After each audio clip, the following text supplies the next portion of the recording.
कैसे हैं आप सब लोग। उम्मीद है कि बिल्कुल ठीक ठाक होंगे। और ये मेरे हस्बैंड जो है नीचे से आ रहे हैं, बाहर गए थे ग्रॉसरी के लिए।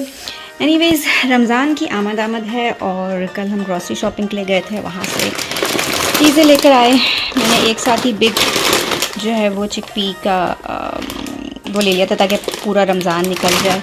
और ऑब्वियसली बेसन जो कि बहुत इम्पॉर्टेंट है, और भी सारी चीज़ें थी। काले छोले मुझे पर्सनली बहुत पसंद हैं तो मैंने वो लिए थे। एनीवेज़ अब ये सारी ग्रॉसरी जो है वो मुझे ठिकाने लगानी है, और इस वीडियो में जो है वो आप देखेंगे कि रमज़ान की तैयारी मैं कैसे कर रही हूँ, क्या क्या कर रही हूँ। इमली भी मैं लेकर आती थी ताकि अगर इमली की चटनी बनानी है या वैसे यूज़ करना है तो हम यूज़ कर सकें। तो अब नेक्स्ट क्लिप में हम देखेंगे रमज़ान की तैयारी। आई होप कि आप सब लोगों की भी हो गई होगी, और I wish you all a very happy and safe Ramzan. Okay जी, तो सबसे पहली चीज़ मैं बनाने वाली हूँ वो है शामी कबाब। शामी कबाब तो एक्चुअली गोश्त के होते हैं, लेकिन हमारे यहाँ जो है वो चिकन के बनते हैं। अब आई डोंट नो उसको शामी कबाब ही बोलेंगे या नहीं। ये सारी चिकन मैं यूज़ नहीं करने वाली हूँ बिकॉज ऑब्वियसली बहुत ज़्यादा है, लेकिन रमज़ान में काफ़ी सारी चीज़ें बननी थी तो हमने एक बल्क पैक बाय कर लिया था। इससे कुछ चिकन से मैं कबाब डालूँगी, कुछ जो है वो समोसों के लिए है, और ये सारी चीज़ें मैंने यहाँ पे सॉर्ट आउट करके रख ली हैं। ये अभी मैं देखती हूँ अगर चिकन ज़्यादा होगी तो उसको बढ़ा भी दूँगी। इसके अलावा इसमें सूखा धनिया जाएगा, ज़ीरा जाएगा, और ये साबित गरम मसाले थे। तो सबसे पहले मैं इनको चढ़ाने वाली हूँ। जब तक कि ये चढ़ेंगे, कबाब बनेंगे, उस वक्त तक मैं सोचती हूँ कि आज दूसरा काम और क्या हो सकता है, बिकॉज़ काफ़ी सारी चीज़ें होती हैं करने के लिए। तो घर के अपने काम भी होते हैं, तो अच्छा ही होता है कि आप थोड़ा थोड़ा करके मैनेज कर लें। सो सबसे पहले हम बनाने वाले हैं चिकन के शामी कबाब। अच्छा जी, मैंने यहाँ पे दाल और गोश्त और सारे जो मसाले थे, इवन गरम मसाले, सबको इसमें डाल दिया है। इसके अलावा मैं यहाँ पे 2 ग्लास ऑफ वाटर ऐड कर रही हूँ, जितना कि इस वक्त कुकर में रिक्वायर्ड है मुझे इस सारी चीज़ों के साथ। और इसके अलावा जो सूखा धनिया और ज़ीरा था उसको मैंने इस सिल्वर वाले उसके अंदर डाल दिया है ताकि उसका एसेंस जो है वो इस सारे मिक्सचर में आ जाए।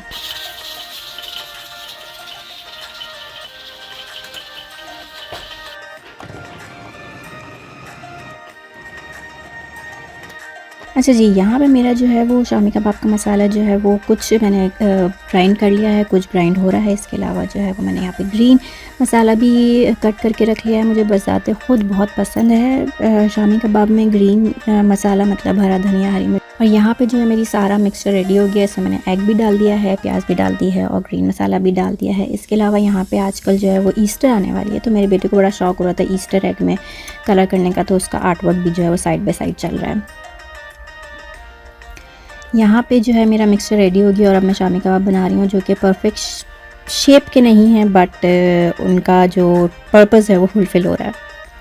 अच्छा, मैं जो हूँ वो एक शॉपर जो होता है सिंपल, उसको कट करके लेयर्स बना के जो है ना वो इस तरह से फ्रीज़ करती हूँ। इससे ईजी होता है कि जब ये फ्रीज़ हो जाते हैं तो ईज़िली जो है ना वो आपस में जुड़ते नहीं हैं, वरना अगर आप ऐसे ही रखें तो वो समटाइम्स जुड़ जाते हैं। तो बस मैं इनको अब जो है फ्रीज़ करने वाली हूँ ताकि नेक्स्ट डे निकाल के इनको मैं ज़िपर पाउच में जो है वो ट्रांसफ़र कर लूँ।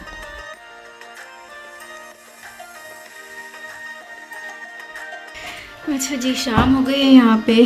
तकरीबन इस वक्त बज रहे हैं 6 बज रहे हैं, लेकिन यहाँ पे शाम होने लगी है। वैसे आजकल क्योंकि सर्दियाँ ख़त्म हो रही हैं तो काफ़ी देर हो रही है, वरना तो 4 बजे ही ख़त्म हो जाती थी। एनीवेज़ यहाँ पे मैंने सारी वेजिटेबल्स वॉश कर ली हैं। ये तो मैं हाथ से कट करूँगी, लेकिन ये कैरेट्स, कैप्सिकम और फिर ये मैंने मशीन से कट करना है क्योंकि अब मैं बनाने वाली हूँ रोल्स। और ये जो है मैंने तुर्किश स्टोर से लिए हैं। आम मार्केट पे भी मिल जाते हैं, लेकिन ऑब्वियसली हलाल का इशू होता है तो आप तुर्किश मार्केट से ले सकते हैं। ये क्यूब्स और सोया सॉस डाल के जो है वो मैं वेजिटेबल रोल्स का जो है वो बैटर बनाऊंगी। सो पहले चलते हैं, इसको क्रश करते हैं। मशीन मेरी सेटअप हो गई है यहाँ पे, ये वाली मशीन है। इसमें हम इनको ग्राइंड करके निकालेंगे और फिर देखते हैं नेक्स्ट स्टेप क्या होता है।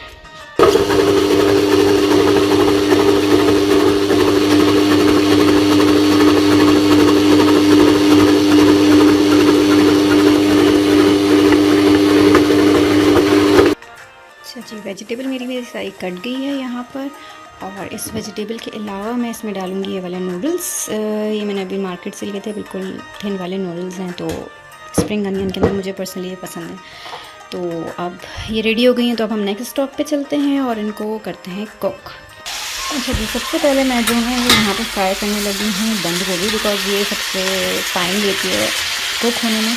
जब ये वंस हो जाएगी तो फिर होगा कैरेट जाएगी, और कैरेट के बाद में सबसे एंड में जो है ये स्प्रिंग अनियन और कैप्सिकम डालेंगे, ठीक है। और किचन जो है मेरा बहुत मैसी हो रहा है, तो प्लीज़ एक्सक्यूज़। जैसे ही ये सारी चीज़ें थोड़ी सी फ्राई हो जाएंगी, कुक हो जाएंगी, तो उसके बाद मैंने इसमें डालना है काली मिर्च एंड हाँ, काली मिर्च और सोया सॉस, और मैं डालूँगी क्यूब्स भी होगी, आपको दिखाती हूँ।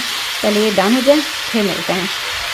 तक जो है वो हो रहा है। मैंने यहाँ पे एक बाउल ले लिया और उसमें मैं लेने वाली हूँ ये सोया सॉस, क्यूब डालूँगी। इसके अलावा मेरे पास चाइनीज़ सॉल्ट है एंड ब्लैक पेपर है, जिसको मुझे क्रश करके इसमें डालना है, ठीक है। तो ये सारी चीज़ें अब मैं इसमें डालती हूँ। जितनी देर में मेरी वेजिटेबल्स फ्राई हो रही हैं, मैंने यहाँ पे जो है इसकी जो भी इंग्रेडिएंट्स आपको अभी बताए थे उन सबको मैंने मिक्स कर लेना है अच्छे से, और फिर उसको ऐड करना है। आप लोग मुझे बताइएगा, आप लोग रमज़ानों में किन किन चीज़ों को प्रिपेयर करते हैं नहीं करते। कुछ लोग कहते हैं कि इतनी चीज़ें नहीं बनानी चाहिए, लेकिन मुझे लगता है कि वेल बैलेंस डाइट जो है वो आपके लिए इम्पॉर्टेंट है। जब आप अच्छा फ़ील करेंगे तभी आप जो है वो अच्छे से इबादत भी कर सकेंगे, और रमज़ान को जो है वो उस तरह से एंजॉय कर सकेंगे जिस तरह से करना चाहिए। अच्छा, यहाँ पे मेरी वेजिटेबल्स फ्राई हो गई थी। अब मैं इसके अंदर ये सारा मिक्सचर ऐड कर रही हूँ। थोड़ा सा बस मैंने इसको मिक्स करना है, ज़्यादा पकाना नहीं है, बिकॉज़ ये वेजिटेबल्स जब आप फ्राई करेंगे उस वक्त भी कुक हो जाएंगी। अच्छा, ये मेरा मिक्सचर रेडी है। इसके अंदर मैंने बॉइल्ड एग को स्लाइस करके भी ऐड किया है, प्लस जो नूडल्स मैंने दिखाए थे वो भी ऐड कर दिए हैं। ये है वो समोसों की रोल की पट्टियाँ जो कि ईज़िली तुर्किश मार्केट में मिल जाती हैं। यहाँ पे पाकिस्तानी स्टोर्स में मिलती हैं। ये मेड इन मलेशिया है, सो उससे फ़र्क नहीं पड़ता। लेकिन बहरहाल मैंने यहाँ पे सबको जो है वो शीट्स को अलग अलग करके रख लिया था, और ये जो क्लॉथ है ये मैंने गीला करके अच्छे से निचोड़ के और इन शीट्स के ऊपर रख दिया है, क्योंकि ज़ाहिर है बनाने में टाइम लगता है, तो उतने में शीट्स ड्राई हो जाती हैं। तो अगर आप इस तरह से गीले कपड़े के नीचे रखेंगे तो वो ड्राई नहीं होती। यहाँ पे मैंने अपने बेटे को कहा कि प्लीज़ तुम पकड़ लो, बिकॉज़ मैंने बहुत दिन के बाद व्लॉग बनाया और मैं काफ़ी सारी चीज़ें भूल गई हूँ। तो उस बेचारे ने हेल्प की यहाँ पे मुझे बनाने के लिए। मेरा बेबी छोटा था, तो इसलिए मैंने जो है वो सारी वीडियोस वगैरह बनाना छोड़ दी थी, लेकिन अभी मैंने कहा चलो मैं इतना काम कर रही हूँ तो साथ में वीडियोस भी बनवा ही लेती हूँ।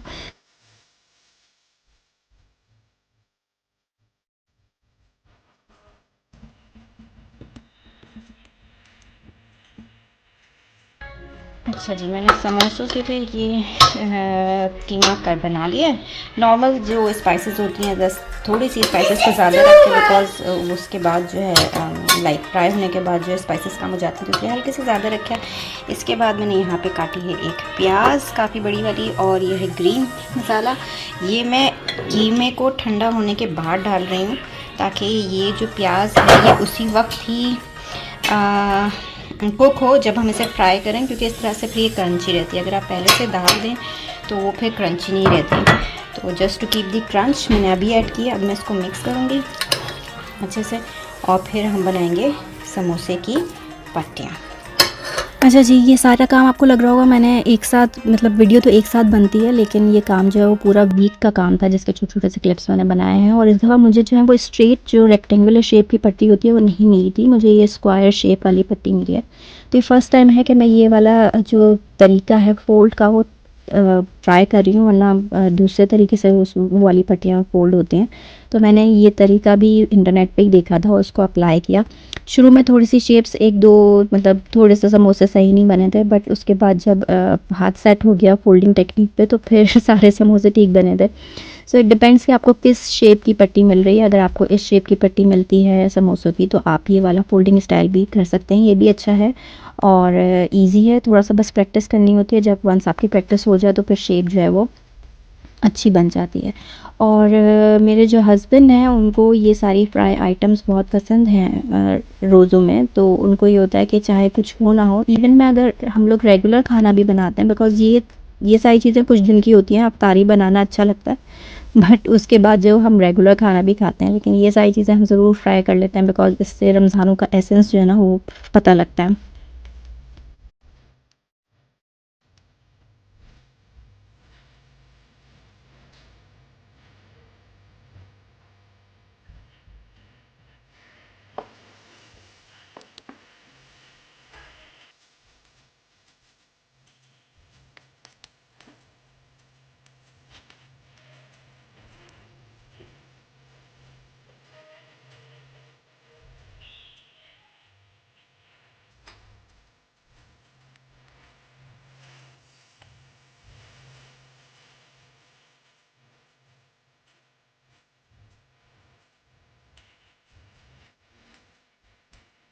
मैंने जो है वो फिर ट्रे जो थी फ्रीज़र में रख दी थी और फिर जब ये फ्रीज़ हो गए तो उनको निकाल के इंडिविजुअली हर एक को जो है वो ज़िपर पाउच में करके रख लिया। इस तरह से स्टोर करना भी ईज़ी हो जाता है और जब आपको यूज़ करना हो तो जो आप निकालें और बस यूज़ कर लें। अच्छा, इसके अलावा मैंने बीफ चपली कबाब भी बनाए थे। शेप इनकी चपली कबाब की जैसी नहीं है, बट मैंने बनाए थे तो सोचा दिखा दूँ। और इसके अलावा मेरे बच्चों का आर्ट वर्क जो है वो हमेशा मेरे किचन में होता है।